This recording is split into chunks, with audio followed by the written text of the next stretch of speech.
All right, I've been hosting Cityline for 12 years, so I think I've picked up a little design knowledge. But today I'm scared because Brian's about to test me.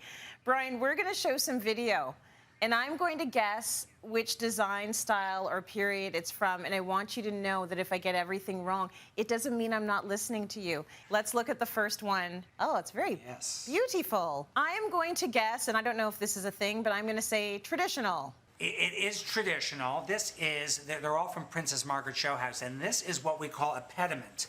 And a pediment we first see in the Parthenon in Greece. That's how far back that detail goes. And then we see it in Rome in temples and things like that. And now we sort of use it over front doorways. You'll see a beautiful pediment over a front doorway.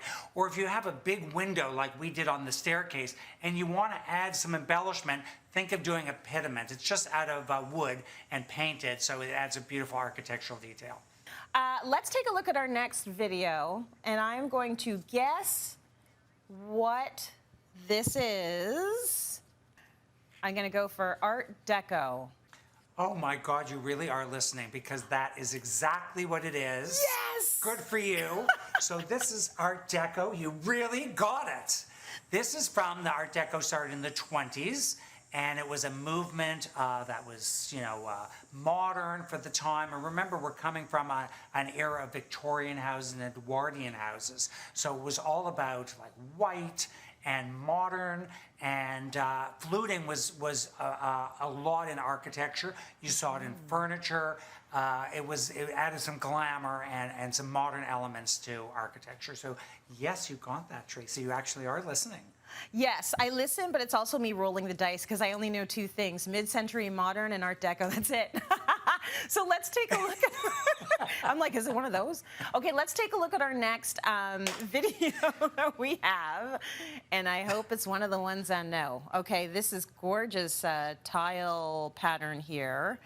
I don't know. So that's classical, and that is also ancient Greek and ancient Roman. We saw those in Roman temples. So think about that. This goes back to 100 AD, that floor. So look at how modern it was then. Yeah. And we're still using these patterns today. So we cut that out of slabs. Then you saw it in France, and a lot of chateaus. There's some very famous Chateau de Grossy had floors like that in the early 1800s. And even in America, in federal architecture, they did floors like this, but Tracy, they painted them on wood.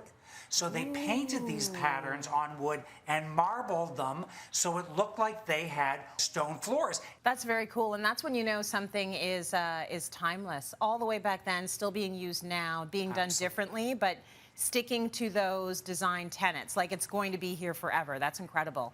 Okay, let's take a look at the next video now. Forever and ever.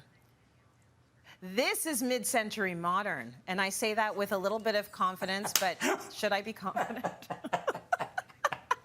Is it? So you got your two out of two, which is the only two you know. That's it. We got it for you. Yes. So you got it. So we might as well quit now. What this is it's actually, the fabric is called boucle. And the boucle is this nubby, it almost looks like Persian lamb. It's often done in wool. It's very cozy. It started in the 50s. That's when they started really using it. It was invented in the 1940s, and Eros Saarinen and Florence Knoll, famous furniture designers, used it. And Coco Chanel used boucle on her women's jackets and skirts in beautiful colors, sometimes ivory, in the 1950s. So it is definitely mid-century modern. Okay, tell me about this house, Brian. Oh my gosh, blowing me away every single year, but tell me a little bit about Princess Margaret House this year. So this is my 8th. I've done the Princess Margaret Show House. This is our 8th year. It's a lottery prize for the Princess Margaret Cancer Center. It's a $6 million prize. So someone gets the entire house, all the contents, $1 million in cash, and a Porsche.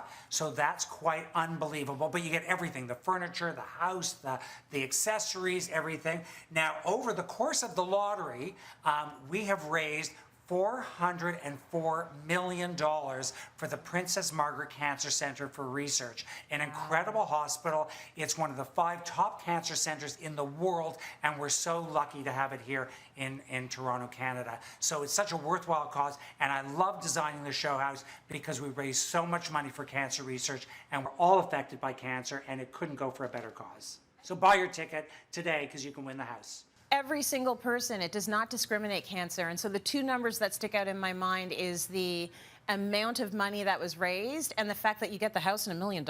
Cold hard cash, huh? I just want And the $1 million. And a Porsche to drive around. Oh, a Porsche to drive around in. That's a good deal. And then you raise money. So like win, win, win. I love you, Brian.